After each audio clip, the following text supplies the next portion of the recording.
How to use a fire extinguisher. In this short video, we'll cover how to properly use a fire extinguisher using the PASS method. Now, it's important to note that if a fire does occur in your workplace, that you follow these 3 important steps.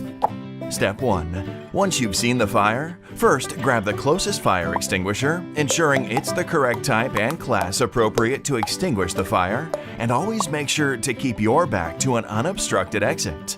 If you do not think that you can put out the fire safely, make sure to evacuate the building. Step 2. Once you have your fire extinguisher, stand 6 to 8 feet away from the fire. Step 3. Follow the PASS 4-step procedure. First is P for pull. Pulling the pin unlocks the operating lever and allows you to discharge the extinguisher.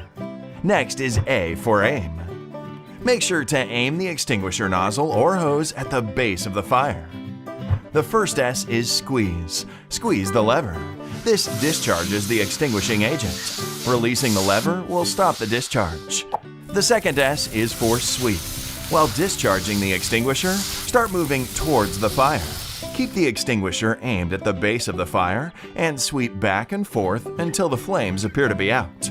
Once the fire has been extinguished, make sure to watch the fire area. If the fire reignites, repeat the process. Always remember that smoke generated from the fire can be harmful and even fatal. Never attempt to extinguish a fire unless it is safe to do so.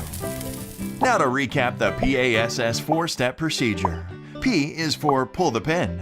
A is for aim the nozzle. The first S is for squeeze the lever. And the second S is for sweep. At Grand River Occupational Health and Safety, we bring safety to life.